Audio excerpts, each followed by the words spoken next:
राष्ट्रपति जियाउर रहमान की हत्या के बाद बांग्लादेश की राजनीति में उथल-पुथल मच गई। 1982 के मार्च में सेना प्रमुख हुसैन मोहम्मद एरशाद ने तख्ता पलटकर सत्ता अपने हाथ में ले लिया।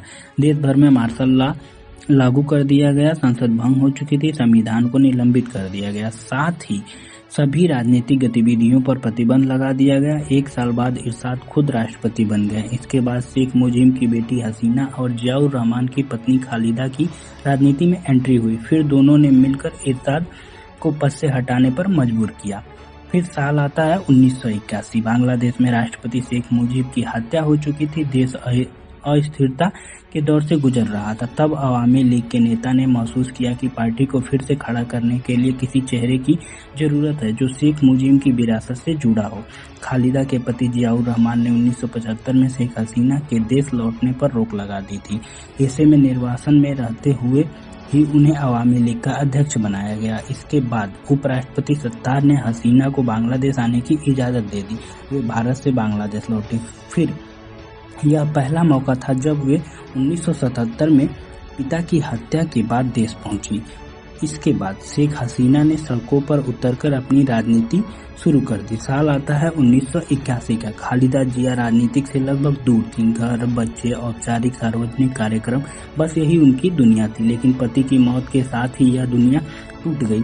36 साल की उम्र में खालिदा जिया विधवा हो गई थी। उधर रहमान की गैर मौजूदगी में पार्टी में ऐसा कोई चेहरा नहीं था जो उसे एकजुट रख सके। पार्टी कई गुटों में बट गई थी और कोई भी गुट इतना मजबूत नहीं था कि बाकी सब उसे स्वीकार कर लें। सब अपने अपने नेता बनाना चाहते थे। उधर शेख हसीना अवामी लीग की कमान संभाल चुकी थी। ऐसे में बीएनपी में खालिदा जिया का नाम उभरा। वे अपने पति की राजनीतिक विरासत लेकर लौटी थी।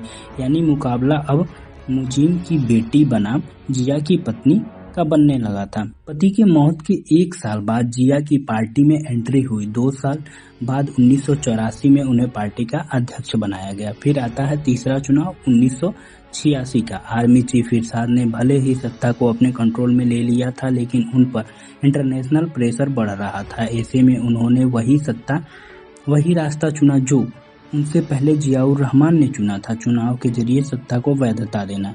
इसी मकसद से इरशाद ने जाति पार्टी बनाई थी। इसके बाद 7 मई 1986 को बांग्लादेश में तीसरा आम चुनाव कराया गया। हालांकि यह चुनाव शुरू से ही विवादों में रहा। अवामी लीग ने यह तय किया कि वह चुनाव में हिस्सा लेगी, जबकि बीएनपी ने इसका बहिष्कार किया। उस समय अवामी लीग की कमान शेख हसीना के हाथ में थी। चुनाव के नतीजे पूरी तरह इरशाद के पक्ष में गए। जाति पार्टी को 153 सीटें मिली, अवामी लीग को 76 सीटें मिली थी। इरशाद ने राष्ट्रपति रहते हुए संसद और सरकार दोनों पर नियंत्रण कायम कर लिया।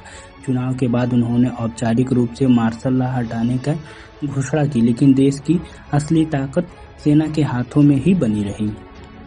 फिर आता है चौथा चुनाव 1988 का।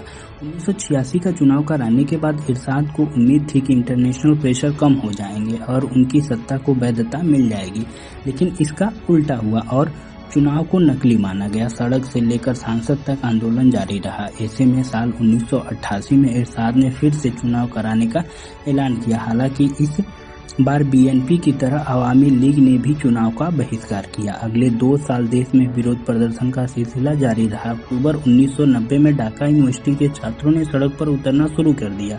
देखते देखते स्कूल, कॉलेज, मेडिकल छात्र सब जुट गए।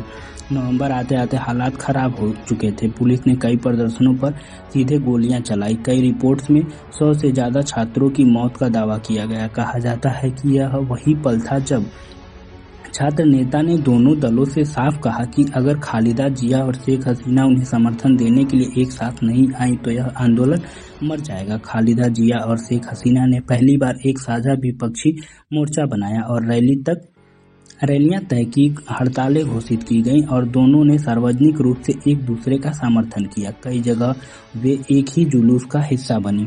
बांग्लादेश की राजनीति में ऐसा पहली बार हो रहा था। फिर आता है 5वां चुनाव 1991 का। खालिदा जिया और शेख हसीना जब एक साथ सड़क पर उतरी तब तय हो गया था कि इरशाद ज्यादा दिन टिक नहीं पाएंगे।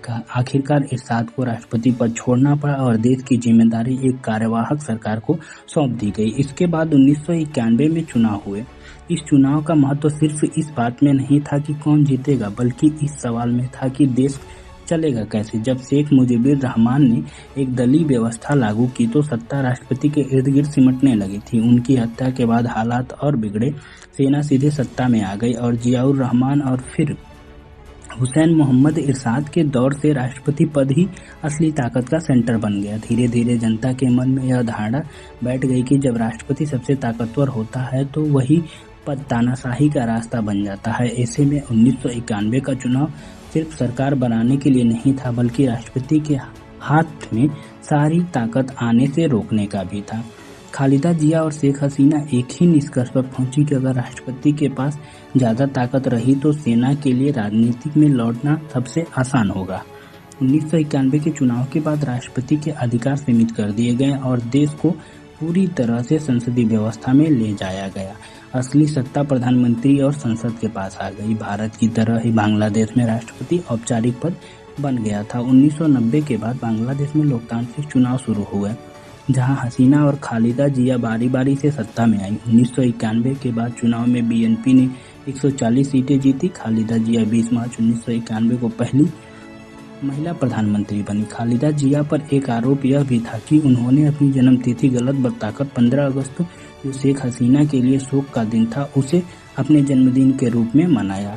इस मामले में अदालत ने उनके खिलाफ गिरफ्तारी वारंट भी जारी किया था। फिर आता है छठवां चुनाव 1996 का। 1991 में सत्ता में आने के बाद खालिदा जिया की सरकार से लोगों की उम्मीदें थी कि सैन्य शासन में लंबे दौर के बाद लोकतंत्र मजबूत होगा। शुरुआत में हालात ठीक भी रहे, लेकिन जैसे जैसे कार्यकाल आगे बढ़ा, सरकार और विपक्ष के बीच टकराव बढ़ता गया। अवामी लीग का आरोप था कि खालिदा जिया की सरकार रहते हुए निष्पक्ष चुनाव कराना संभव नहीं है। पार्टी लगातार यह मांग करती रही कि चुनाव एक तटस्थ कार्यवाहक सरकार के तहत कराई जाए, लेकिन सरकार ने इस मांग को संविधान के खिलाफ बताते हुए खारिज कर दिया था। इसी तनाव के बीच 15 फरवरी 1996 को आम चुनाव करा दिए गए। अवामी लीग और अधिकांश विपक्ष दलों ने चुनाव का बहिष्कार कर दिया। कई सीटों पर वोटिंग ही नहीं हुई और जहां हुआ भी वहां मतदान बेहद कम नजर आए। सिर्फ 21% मतदान हुआ। नतीजतन बीएनपी ने भारी जीत कर ली और खालिदा जिया एक बार फिर प्रधानमंत्री बन गई। अवामी लीग ने इस सरकार को मानने से इनकार कर दिया। विरोध प्रदर्शन और उग्र हो गए। अंतर्राष्ट्रीय समुदाय ने भी इस चुनाव को लेकर सवाल उठाए। हालात इतने बिगड़ गए कि खालिदा जिया को समझ में आ गया कि बिना समझौते के आगे बढ़ना संभव नहीं है। आखिरकार भारी दबाव के बाद संसद भंग की गई और यह सरकार सिर्फ 12 दिन चला था। फिर आता है 7वां चुनाव 1996 का। इसके बाद संविधान में संशोधन कर चुनाव तटस्थ कार्यवाहक सरकार के तहत कराने की व्यवस्था की गई। जून 1996 में नए सिरे से चुनाव कराए जाने। इस बार पूरा विपक्ष मैदान में था और मुकाबला सीधा खालिदा जिया और शेख हसीना के बीच था। 12 जून 1996 को हुए इस चुनाव में नतीजे बेहद करीबी रहे। अवामी लीग सबसे बड़ी पार्टी बनकर उभरी, जबकि बीएनपी थोड़े अंतर से पीछे रह गई। अवामी लीग ने 146 सीटें जीती। किसी भी पार्टी को स्पष्ट बहुमत नहीं मिला, लेकिन अवामी लीग ने छोटे दलों और निर्दलीय सांसदों का समर्थन जुटा लिया। हसीना 23 जून 1996 को पहली बार बांग्लादेश की प्रधानमंत्री बनी। मिलते हैं नेक्स्ट पार्ट में।